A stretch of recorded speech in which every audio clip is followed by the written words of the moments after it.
Ooh la la, a visitor from France returns home with a shiny souvenir from right here in the natural state. That story kicks off today's trending stories. Here's a look at our hot topics brought to you by American Girl live in concert at Walton Arts Center. Okay, I'm digging this story. Yeah, it's a good one. Julian Navas, which I'm pretty sure I said that wrong, maybe traveled to the U.S. to see a rocket launch in Florida before making his way to Arkansas to hunt for diamonds.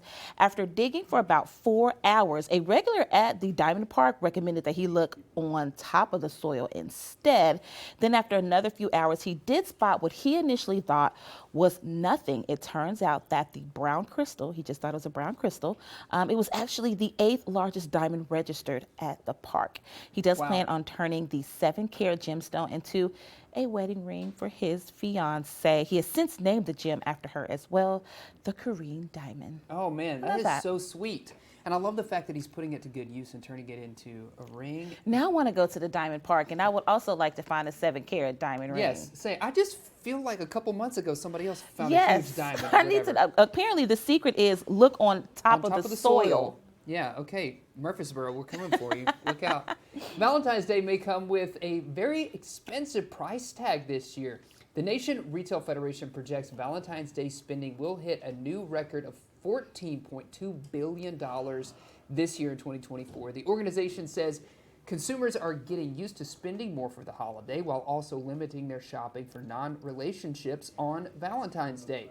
The NRF reports shoppers will be spending the most on jewelry, as we were just talking about, flowers, and clothing for special dates. So some of this, I think, Valentine's Day, some things have gotten really creative. Like we talked previously about how the one company that makes those hearts, they're doing the situationship hearts. Yes, situationship. So stuff like that, they're really gimmicky and really fun. I think a lot of people kind of love that. And so I think you'll see people spending a lot of money on things like that. Then I think, you know, as much as people probably maybe don't or do want to hear about it, but this whole Travis Kelce, Taylor Swift thing, I can totally see people doing something like romantic and over the top this Valentine's Day, like surrounding that as well.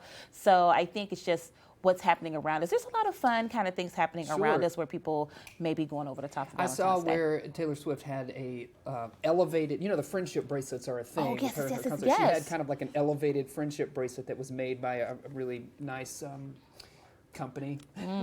So I don't know, maybe that'll be a thing this year as well. Maybe. Yeah. Okay, well, it is time for a royal update. The Princess of Wales was released from a private London hospital and has returned home to continue recuperating from abdominal surgery. Now, according to her office at Kensington Palace, they said that the princess is making good progress in her recovery. The palace did not provide further details, but said that her condition wasn't cancerous. The princess has canceled her public engagements until after Easter, which is great, giving her plenty of time to rest up. Also, another update, King Charles, he was admitted to the same London hospital for an unspecified procedure to treat his prostate condition. He is expected to be released soon. Yeah, wishing great health to all of those royals.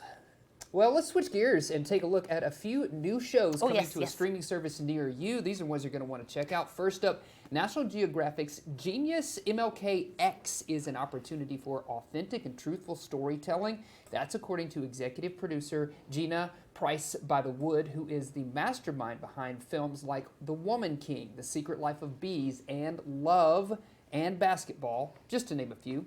Genius MLK-X is an in-depth look at the early years of historical figures Dr. Martin Luther King Jr. and Malcolm X and the journeys that led them to become revolutionary leaders of their time.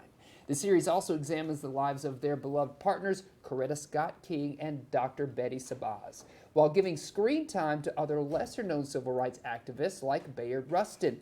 Genius streams on February 1st. I did just see Rustin recently. Amazing, just a piece of history that I did not know about, and it was absolutely amazing. Of course, Colman Domingo scoring an Oscar nomination from that. Yeah. Well, up next, Ryan Murphy's latest installment of his Feud series peeks under the fur coats and behind the giant sunglasses of how the New York socialite set lived in the 1960s, 70s, and 80s. Here's a look at Feud, Capote versus the Swans. It stars Tom Hollander as author Truman Capote, who befriended many ladies in Manhattan high society, then betrayed them by spilling all of their secrets in an Esquire magazine article.